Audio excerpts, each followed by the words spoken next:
We normally do Know Your Enemy on Thursdays, but today is a special guest. We have Brad and Logan from Inside the Rebels going to stop by and talk about the next 8 days in Ole Miss football. This is the Locked On Ole Miss podcast. You are Locked On Ole Miss, your daily podcast on the Ole Miss Rebels, part of the Locked On Podcast Network, your team every day.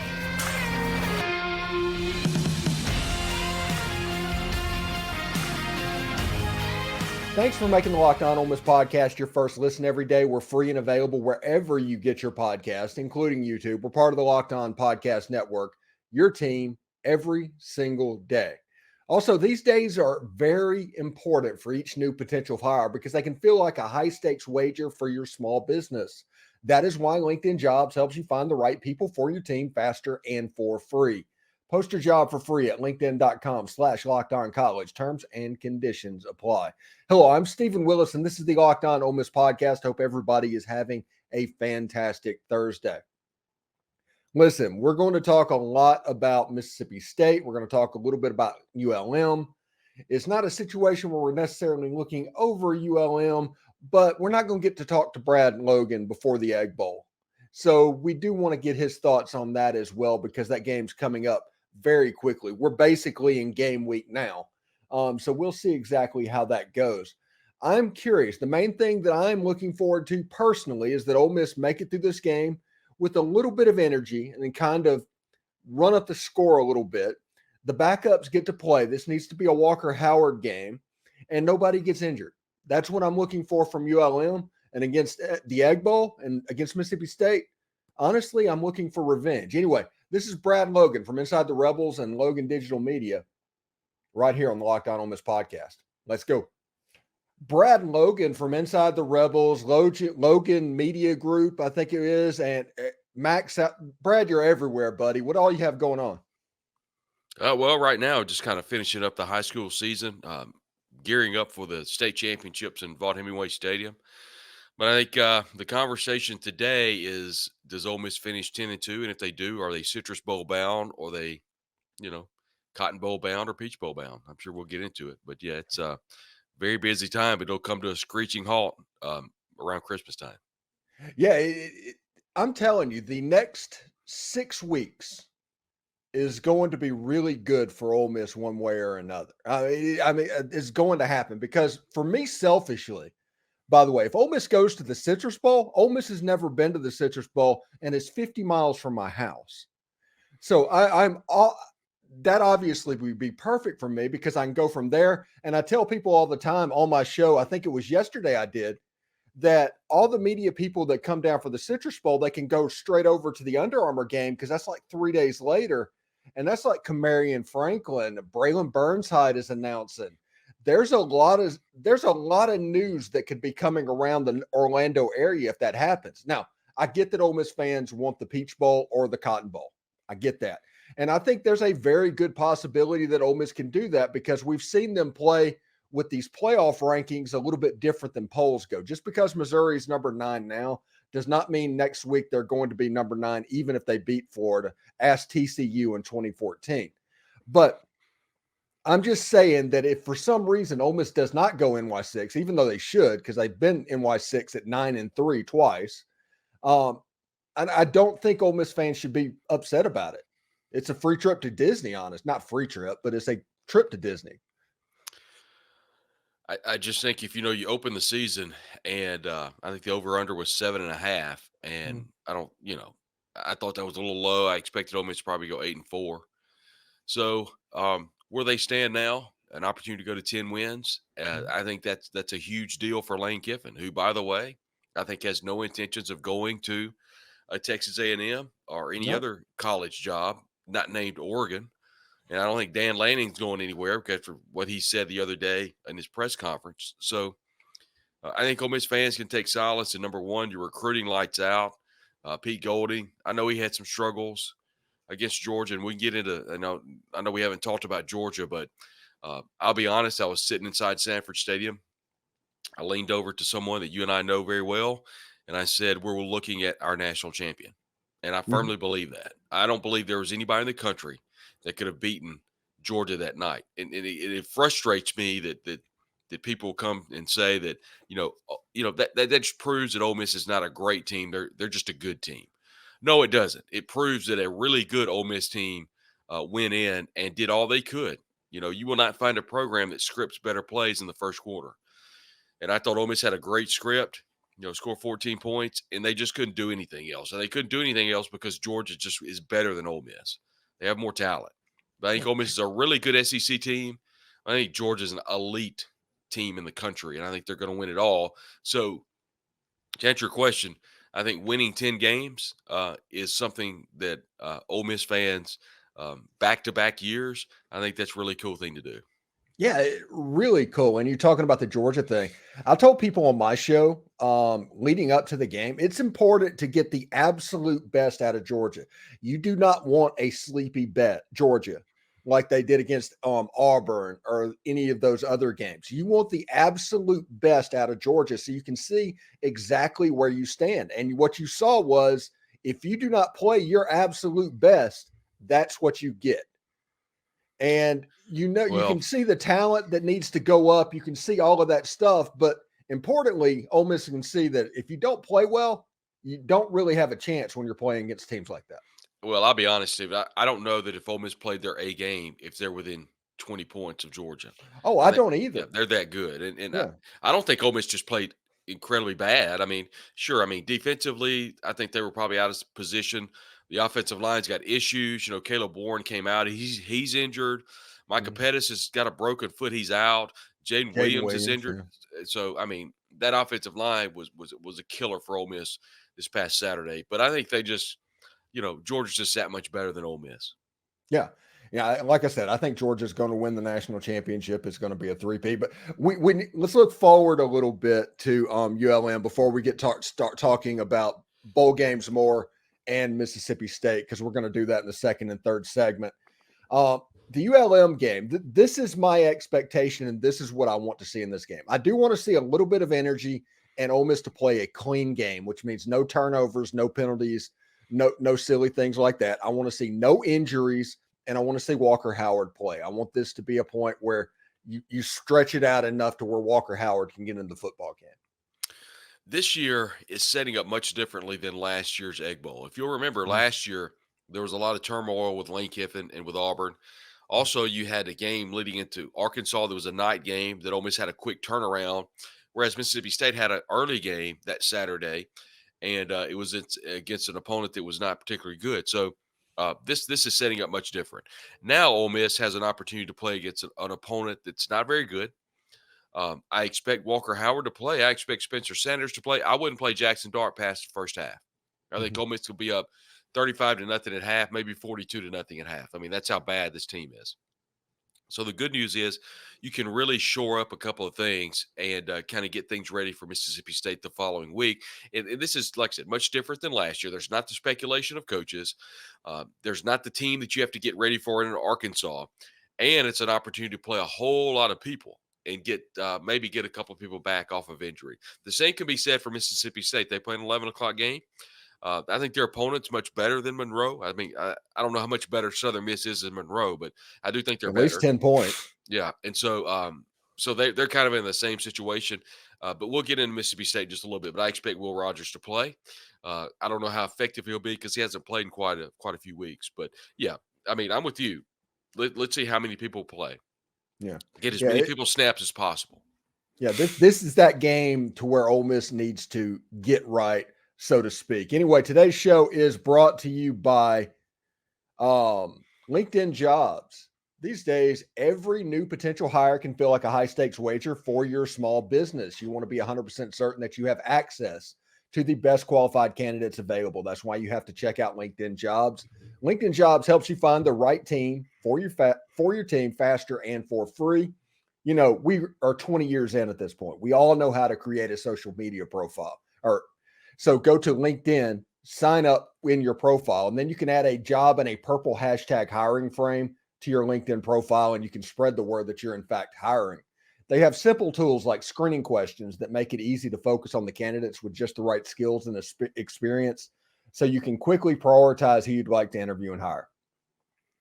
Just like hiring a football coach, hiring somebody on your team is so important, because if you hire the wrong one, in 3 years, you're going to be hiring a new football coach. In your job, where you're working, it might be 3 weeks you're doing all of this again.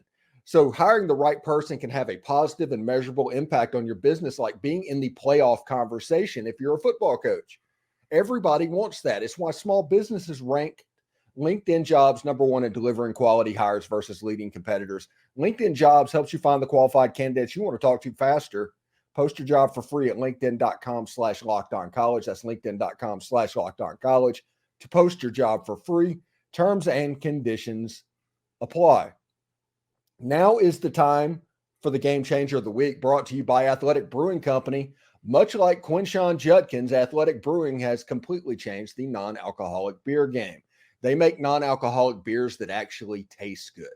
Quinshon Judkins will be going to break his own single-season school record of rushing touchdowns of 16 against Louisiana Monroe.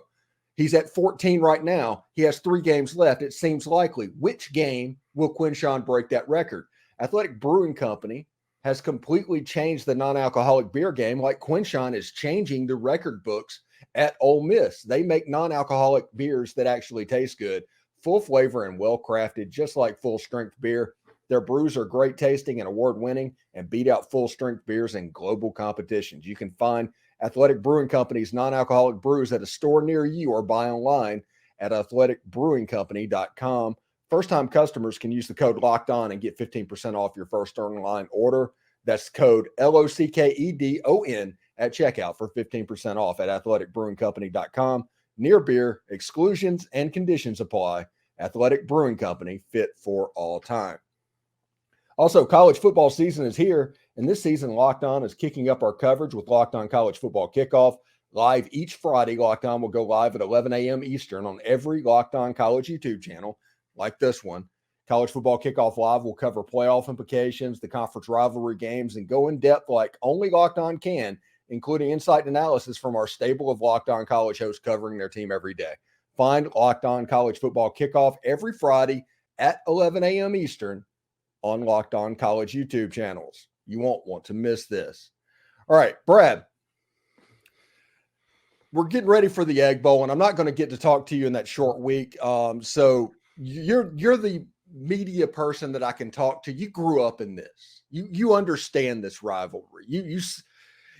I'm going to McLaurin Elementary School or Florence High School, and you're surrounded by a whole bunch of people wearing maroon, and you felt like in South Mississippi you were in the minority, and it always felt so good to win this game, but it always felt so bad to lose it. Well, you can look at the numbers and see that Ole Miss has a pretty substantial margin of victory. Now, we could manipulate those numbers and talk about, well, since 1993, it's 50-50. Okay, well, I get it. But at the end of the day, I mean, Ole Miss has a substantial lead. The argument can be made that Ole Miss has an opportunity on Thursday night to take yet another step up in the rivalry of kind of suspending itself from Mississippi State. They're beating them very badly on the recruiting trail this year. A lot of that has to do with the coaching change, but a lot of it has to do because Pete Golding's really good. Matt Luke came in a couple of years ago and had the Mississippi made, and Mississippi State was recruiting really well. And then all of a sudden there was a change in head coach with Joe Moorhead. And then they bring in Mike Leach, and Mike didn't have the greatest recruiting prowess, but they had a pretty good team. And then all of a sudden you got Zach Arnett, and just things have not gone well. So here's the thing. I mean, we could talk all day about numbers, about players. The only thing that matters is on Thursday night at about 10:30 or 11, what the scoreboard says. And if Ole Miss has more points than Mississippi State, they take yet another step forward of, taking another step away from Mississippi State and kind of leaving them in the distance. But they've got to win the game. I mean, that's how you distance yourself from opponents is winning games. It's quite ironic that you go back into the 2014, 2015 season when Mississippi State and Ole Miss were doing so well. And then Ole Miss beats Mississippi State to keep them out of the college football playoff. And I guess you could say that really irritated some people. And so all of a sudden they start coming after Ole Miss, and Ole Miss goes on probation. And but yet here we stand, and Ole Miss has the upper hand, and Mississippi State is the team that's kind of in the distance. So didn't work out quite as well as some of those people would have liked it to. But this is definitely an opportunity for Ole Miss. But I caution people that they get too much ingrained into this. And I know you're kind of one of those people that think this may be a bloodbath. Look at Oklahoma State and Oklahoma a couple of weeks ago. Oklahoma felt like they could go into that game and kind of run roughshod over Oklahoma State. Oklahoma State rallies the troops. They win. The next week they go on the road and get just destroyed by Central Florida. So I think there is some cause of concern here. Ole Miss can't go into this game turning the football over. They can't go into this game and allow Mississippi State to stay in the game. They need to score often and score early. And Will Rogers will play. But here's the thing. Will hasn't played in quite a while. So he's going to be a little rusty. I think he plays. And but for Ole Miss, I think this year sets up so much differently than last year. It was a perfect opportunity for Mississippi State to win the game last year. And to their credit, they did. Ole Miss was coming in. They were struggling after the beat down at Arkansas. Had a really good team, but so much uncertainty at head coach. None of that is happening this year. They should be full throttle after the win on Saturday. They'll beat Monroe pretty bad. Yeah, the one thing that I take solace in that makes this an egg bowl that's not like normal egg bowls in this situation is the coaching change situation. And they're going to rally the troops, which means that as long as things are going well for Mississippi State early, you have a dogfight. You have everything that game is. As soon as it goes south, you're going to have a situation that we've seen like Nick Fitzgerald running for 700 yards in Vaught-Hemingway Stadium. That type of thing can happen in this game. But again, even against Southern Mississippi this weekend, I think Mississippi State's only recourse is to front run. You cannot play catch up. They are not going to do it. The players are not going to do that against Southern. They're not going to do it against Ole Miss. But if they front run, they might be able to be pretty good, and it might be a different type situation. So the year that they beat Ole Miss handily in Hughes last year, would that have been 17 or 18? I think that was 16 because 17 was Matt's interim year. Okay. So that was I think it was 16, but that was the year that you're right. Fitzgerald run roughshod. Mm-hmm. And here's what happened. And you make a really good point. Ole Miss essentially quit that day. Mm-hmm. It's when Matt Corral got in a fight in the end zone. It was 35-3. And so if Ole Miss can go into Starkville, play their brand of football, go up 14-0 after a couple of 3 and outs, that's what you're saying. Mm-hmm. That's when you can really put the pedal down. Yeah. If you've got an interim coach situation and I think Zach Selman was looking at this. He's athletic director of Mississippi State. They were beaten 51-10 or 52-10. I don't remember. The 10 points was a kickoff return and a field goal. They did not score an offensive touchdown. And I think Selman's like, man, if I don't get rid of this guy, we're going to lose to Southern Miss. And then Ole Miss is going to boat race us. We've got to figure out a way to get something going until I can get another coach in here. So they have made the decision to go ahead and part ways with Zach Arnett. By the way, I don't think Zach Arnett was the same since he dropped the F-bomb on the SEC network. You might be right. If you'll think about that, He was excited. They beat Arizona in OT. And when he dropped the F-bomb with Cole Kublik, he was completely different. Mm-hmm. Now, I don't know if that had anything to do with it, but it feels like he was different after that. Yeah, so, maybe he was trying to be something else or something. Yeah. So, but anyway, I think Ole Miss, you do what you do. And you can't go in there and sleepwalk. That's the thing. You can't do it. And I think there'll be a good crowd there because, you know as well as I do, they live for this game. And another thing, it gets them bowl eligible if they beat Southern Miss, which Ole Miss was in the same position a couple of years ago after they went on the road and beat Arkansas. Then they had to come home and beat Ole Miss to get bowl eligible. They did so. So, I don't care if the line is 3 or 43.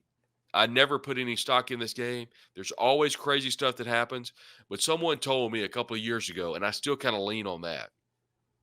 For the most part, going back into the late 1980s all the way forward to 2023, for the most part, talent wins out. Mm-hmm. Talent wins out. Now, there's some circumstances that I can tell you. on both sides. 2012, 2013, when Ole Miss kept State out of the playoff, I think State had more talent than Ole Miss that night. Mm-hmm. But Ole Miss won the game. Vice versa, we go back into the kick in the air, the Corey Peterson 2-point conversion play, the Robert Bean kick in 1998 where State made the championship game, which if I've heard that once, I've heard it 1,000 times that State made the SEC championship game and Ole Miss has not. They were like 8-5, and I mean that's like Ole Miss has a creme de la 7-1 SEC record and didn't make the Ole game. Miss didn't make it at 7-1, and now they're not going to make it at how many ever 5-2, 6-2. Yeah, they'll end up 6-2. 6-2. So we've heard that till we're blue in the face. But yeah, I mean, you could go back into the annals of history. We could talk about how many times what program had the most talent, and did they win? For the most part, that's pretty true. Yeah, we'll keep talking about that in just a second. Right now, I do want to let you know that today's show is brought to you by Prize Picks. Prize Picks is the largest daily fantasy platform in North America. It's the easiest and most exciting way to play DFS. That's daily fantasy sports, by the way. It's just you versus the number. Instead of battling other players, including pros and sharks, you get to pick more or less than 2 to 6 players and their stat projections and watch the winnings roll in. Prize Picks is the most fun that I've had, winning 25 times my money this football season, and now I can play during basketball season too. Just select 2 or more players, pick more or less of their projected stats, and place your entry. Prize Picks is really simple to play, and I can make my picks and submit the entry in less than 60 seconds. So go to prizepicks.com/lockedoncollege and use code LOCKEDONCollege for a first deposit match up to $100. Go to prizepicks.com/lockedoncollege and use code LOCKEDONCollege for a first deposit match up to $100. Daily fantasy sports made easy.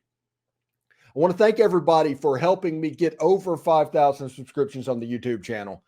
That is a really big deal. We are working towards 6,000 as we speak. And once we hit 6,000, remote broadcast will become a thing to Ole Miss fans and the Locked On Ole Miss podcast. Now, so if you haven't subscribed, please subscribe. If you have, please tell a friend. And if you listen to the show on one of the other mediums, just go to the YouTube page and hit subscribe for us. Well, it'll help us grow up. And we've had like 670 subscriptions in the last 4 weeks. So thank you very much for that. But we're growing like a weed. Thank you very much. Also, SiriusXM will be broadcasting Ole Miss and ULM Saturday at 11 a.m. East or Central Time. It's your last chance to hear a home game with David Kellum and the Rebels home team broadcast on SiriusXM. Search Ole Miss Rebels on the SXM app. All right, Brad. Now we have a situation to where you have this Ole Miss State, and it's going to be a weird game. And we've seen this game both ways. It's been weird games. Everybody remembers, I think this game closely resembles, honestly, what Ole Miss went through in 1998, the year that Mississippi State went to the SEC West Championship. You have a situation where the offense is struggling just a little bit. You have a situation where you need everything to go right. Will the quarterback play? Will he not play? Even though Romero Miller did not play that night. But it's a situation to where there's a lot of uncertainty that's going to be in the air about Starkville and Mississippi State. And honestly, what makes those kids just not want to get through 3 hours and start over? I think it's a lot like the 03 game when Eli went over there and they won like 31-3. And I don't remember the exact score, but it was pretty wide margin. And that was Jackie's last year. And it was his last game actually as head coach at Mississippi State. So that to me is kind of the way it is. I think a lot of this, I think there's a revenge factor, honestly, from last year. I think Lane feels it. I think Dart and Cedric Johnson, Quinshon Judkins, some of those guys that were on the team last year would like to beat Mississippi State after what happened last year, because I think anybody watching or listening can remember that game, and everybody's thinking if Ole Miss gets this 2-point conversion, they might, at that point, they might kick the onside kick, get it, and there's a chance they could win the game. So, but they didn't, and tried to get that thing to OT, and credit Mississippi State, they made a really nice stop, but it was a pretty difficult weather night, and I just think that's going to play a little bit of a factor. But usually in games when you have like former players coming back and You're getting fired up on the sideline. All that stuff matters in the first, 10, 15 minutes of the game. And then everything kind of settles down. Once again, I think if you withstand Mississippi State's first punch and you go ahead and you do what you've done all year, you script the hell out of the first drive or two of the game, and then you go up 14-0. I think if you're Ole Miss, you're hoping that's when Mississippi State will kind of just put it on cruise control. But, we've seen so many times this game does not go to script, and I don't expect it to go to script on Thursday night either. Yeah, and this is a game that traditionally, whenever the game is in Starkville, Ole Miss fans do not go to, Brad. But right now, I'm looking at the GameTime.co app and use code Locked On College, and you can get a $20 rebate on that. You can sit on the 50-yard line in the lower bowl, I should say, in that stadium for $74. 50-yard line seats for $74 a ticket.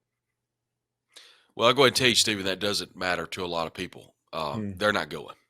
Ole Miss fans just don't go to Starkville. They'll have moms and dads. They'll take probably the full band. Ole Miss will have about 5,000 people there. That's weird because I know but this is the game that has a chance to be the actual final revenge for everything that happened during the Hugh Freeze stuff. Yeah, Ole Miss may take 15,000 people to Starkville. It may surprise me, but I don't know anybody that's going. And vice versa, State fans, they don't come to Oxford either. Yeah, there's so much hate between these two teams. I think State people absolutely abhor Ole Miss fans, but I think Ole Miss fans are apathetic when it comes to Starkville. They just hate Starkville. I mean, they just hate the city. They don't like going over there. There's been some horror stories one way or the other. I think at the end of the day, they just don't want to go. And, Mississippi State fans, they don't want to come to Oxford either, man. It's just people talk about a rivalry, and it absolutely is. And what's funny is Ole Miss and State is absolutely a rivalry, but Ole Miss has a huge rivalry with LSU, and State fans cannot stand that. They want to be the only rival of Ole Miss, but I love it. I mean, my family, I've got so many State fans, and I've got so many Ole Miss fans, and everybody gets along great except for those 3 hours every Thursday. So before I got into the business that I'm in, we would watch the game with family and whatnot, and there are a couple of years I didn't go to the game, but I've pretty much been to every Egg Bowl since 91. There are a couple of years I didn't go, and I knew that moment that I did not want to watch a game with fans of both teams there because it gets pretty heated. I can't imagine how crazy Thanksgivings are now that the Egg Bowl has been on Thanksgiving or is back on it. I think everybody's got some thoughts on that. I don't like it. I wish it was on Saturday. A lot of people like it on Thanksgiving. So, but yeah, I can guarantee you in the state of Mississippi, there's plenty of vitriol that will extend all the way into church on Sunday. Yeah, and also this is probably the last year that it's going to be on Thanksgiving. It'll go back to either Friday or Saturday after this year, because next year you have to assume it's going to be Texas and Texas A&M, because that was the pre-Egg Bowl Thanksgiving game. Yeah, and I meant to ask Keith this Saturday when I saw him, but I was wondering what the contract looks like with this game on Thanksgiving. And I wanted to kind of get his thoughts if he likes it on Thanksgiving or not. So, that's definitely something to look at going forward. But you're right. A&M and Texas had always been on Thanksgiving for years and years. So, in fact, did Ole Miss and State not replace them back in 1997 on Thanksgiving? I think 96 it was on campus. Not on campus, but on Saturday. 97 was on Saturday because I know that I was working there. I think that Cutcliffe during that time it popped on Thanksgiving for like 3 or 4 years, and then it went away when Orgeron and Kroon took over. Okay. And then it came back in the 2012s when things started getting weird with Dan Mullen and Hugh Freeze, and it's been there ever since. Yes, I do remember the game on Saturday when Orgeron went for it on 4th down at midfield and would eventually get fired for it. So yeah, I remember I was at that game. Yeah, I was there. That would have been 2007. Yeah, it's the one where he went into the locker room, was talking to himself about snakes being in his brain. Yeah. Well, something was in his brain because he made a horrible decision to go for it at midfield when he should have punted. and then he would eventually punt, and Derek Pegues would return it for a touchdown, and the Bulldogs would win the game. Yeah. Adam Carlson would kick the game-winning field goal that day. That was the game, by the way, and everybody watching this. All of the weird stuff that happened with Dan Mullen and all of the Hugh Freeze stuff, everything actually started that game. It was the many happy returns billboard that they put up of Derek Pegues all over the state that drove Ole Miss fans absolutely nuts. And it started the billboard wars, and it just got worse and worse and worse. And then eventually Mississippi State writers are writing a book about Ole Miss. 2008 was the year that Ole Miss won 45-0. Oh, yeah. That was Houston's first year, and that was Sylvester's last year. Mm-hmm. And then the following year, Ole Miss would lose the game. This is a great story.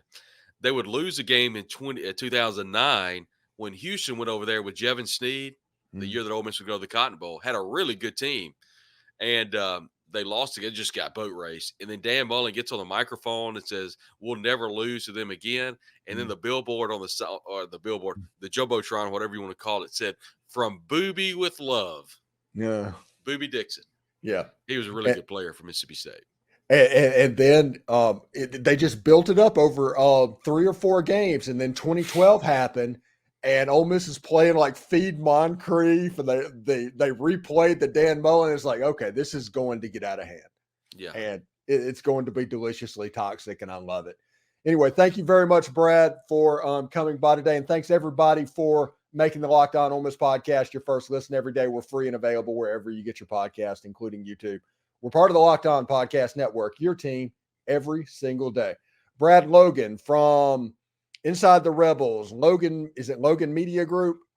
Yeah, the Logan Media Network. Logan Media Network. I mean, you're everywhere, buddy. I'm glad to talk to you. I hate that I'm not going to talk to you right before the Egg Bowl, but it's always good to hear from you, man. Always a pleasure.